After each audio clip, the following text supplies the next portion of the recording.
question is for the designer. What was your inspiration for the vehicle? Are the other two other two similar? And lastly, what colors do they come in?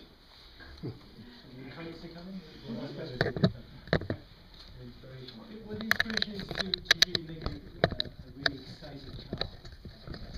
And the platform that we're based on, we want to differentiate ourselves as much as possible from it. So the quality we want is a much more aggressive, a wider stance, really contemporary with the current style in automotive, and really trying to make this car as desirable as possible from the outside, but also draws you into the inside to get that special tactile feeling when you're actually sitting inside the vehicle. Unfortunately today you can't really see too much of the interior, but when that is launched, the interior will be completely special, although there'll be some carryover components, but we're trying to make the interior as special as the exterior. Will the interiors have things such as like a GPS system and some of the other innovative things that you were talking about with technology, the president was talking about with the technology? I think, yeah, I mean, the Albert has run through the... Sammy will do everything that all the infotainment system that you can ever dream of. As I said, the only thing Sammy can't do is drive the car for you, yet. There was a gentleman at the back, sorry. Right. Yeah, so behind you.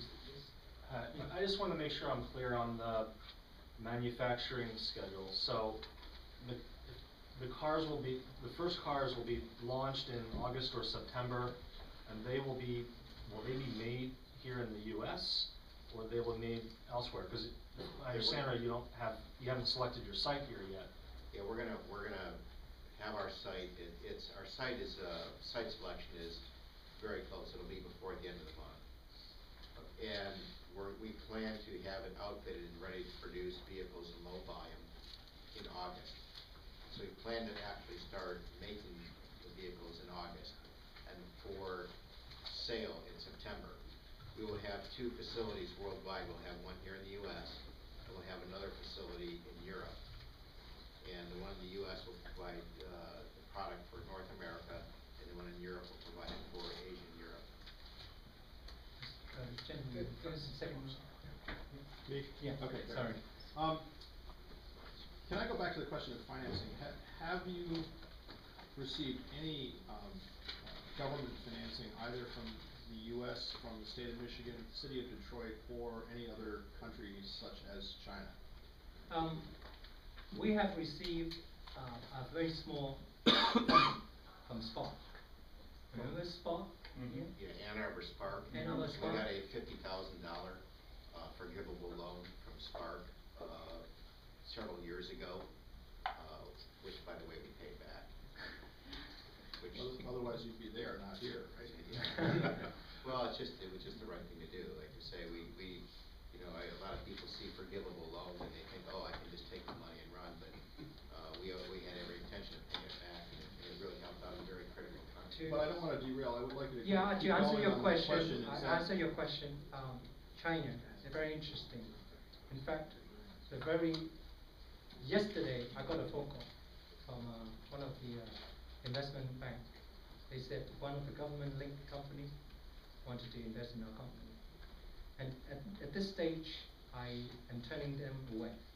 It's because of the fact that this is an American company. We're not looking for foreign funding at the moment, right? Other than Europe and Asia. When I say Asia, it's probably part of Hong Kong, Korea, and Japan. It's strategic reason. I will take money from private equity out of China any day. But if it is out of a government-linked company, I think it complicates things a lot more.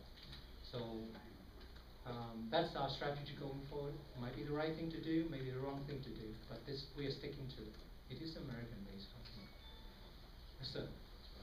Who owns the company? The management sitting around us owns a large part of the company because it's a sweat equity. I founded the company, so I also own a significant share. And then the others is strategic investors.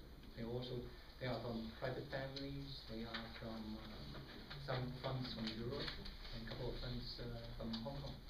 Can you say how much is Well, invested excuse so me, far? Paul, I'm sorry. Sorry. When you say strategic investors, that makes me think that they have some interest in the auto industry. Yeah, they do. Some of them, for example, one of the invested earlier, they do battery packaging with us. And so they invest in us for a reason, because they wanted us to use their battery packaging technology and things like that. So that's what I mean by strategic investors. How much money altogether do you raise or do you expect to need? Fisker is going broke with over $1 billion. That's why I reiterate this. If you need to start up a new factory with all the new equipment of building, then you need that kind of money. We're from the car industry, Ford, GM, Jaguar cars, we work for all these companies before. And you need all that big capital to be able to start up from scratch. But we're not. We are concentrating, focusing all our energy in terms of the car design, the engineering of this vehicle, and the technology piece. So we're looking to raise between 50 to 100 million to take the other product away. Because we have manufacturing partners that will be able to carry us forward. It's a contract manufacturing concept. There is tons and tons of available capacity, as you know, available today. Well, I can mention some names, right? Magna, they're looking for customers to manufacture the car. And am I going to put in another 2 billion or $1 billion to just switch on the lights for the whole plant and put in some press tools and things like that? I'm not. Right? I'd rather focus our energy.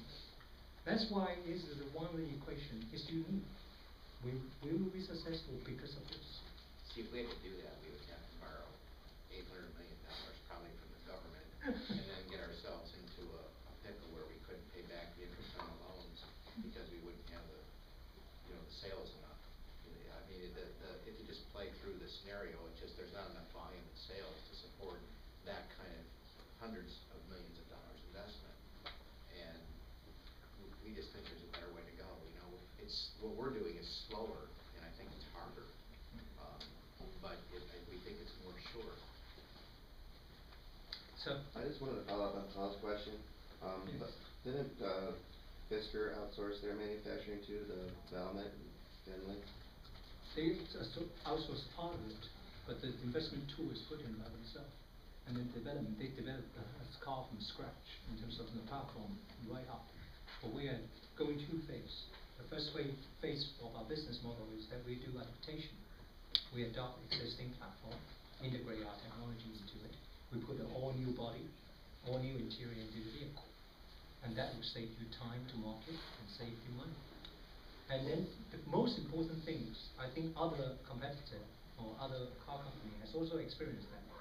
They don't realize to put up a new manufacturing plant and having a new line, the work to get it right, to get the quality to the standard that is required today, consumer. It's very hard because everything is new. We're running the car down the same line, right? And we're just switching the powertrain. It's not a gasoline car. We use our drive system. Yes, there is modification in terms of the platform, but the body is new and the interior is new. So we save a lot of headache in terms of reinventing the wheel of quality system, production system, logistic, shipment, supply chain. All this we can leverage. It's a nightmare for a manufacturing guy too. I have one gentleman at the back, sorry. 1 second. He's been waiting patiently for us. I'm curious about what the sales, distribution, and after-sales service system is going to look like. How are you going to manage service on any of the cars? I'm going to ask William to address the Europe first, and then come back to Don and in America. William? For Europe, I cannot reveal it completely, but for Europe we will install a complete new system of distributing and after sales. We will tell more in the Shanghai Motor Show, but it's based on the principle, don't call us, we'll call you.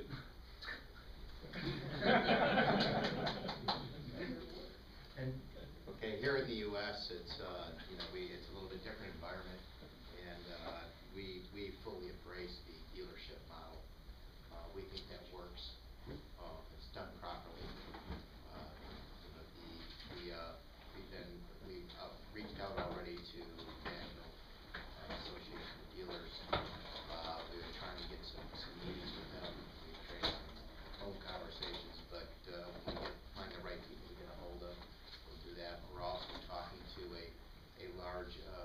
organization that has an available dealership network that we could use. So, but either way we do it, we will do it through dealers. Okay, I think we have time for one more question. The gentleman in front here. Yeah, could you Sorry. explain your relationship with Lotus? Is there any sort of investment on their part? Are you getting, the car today looks very much like a Lotus. Is that a Lotus chassis? Can you just elaborate on that? I think I'm just trying to get a figure in my head. I think 85% of the current engineering staff come from Lotus at one stage or another. I don't know why they like my punishment, I guess. And I'm very proud of that because I started the hybrid group and the EV group within Lotus. Today they're one of the engineering consultancies that can provide their services. And we're fortunate to have people who has left the organization and joined me. Don, Ben, they're all ex-Lotus. William is Lotus too. He was ex-Lotus dealer. Oh, still a Lotus dealer, sorry, actually. Yes, the platform technology, the base platform comes from Lotus, and that's as far as the relationship stops. We have innovated a lot of new stuff onto it. Weight to an electric vehicle is a very key and critical component. So why we deploy carbon fiber is because we want to reduce the weight of the vehicle. Why we deploy this type of battery is because the energy density, it has one of the highest energy density. So we have packed lightweight in terms of the batteries. I hope I answered your question. And at this point, what we'll do is, I know this room is getting a little warm, we've got a lot of folks in there. All of these gentlemen will be back downstairs if you'd like to have a quick conversation one-on-one with them. But at this point, thank you so much for your time, for coming and joining us today. If there's any follow-up you need, give us a shout. So join us for a drink. Or two.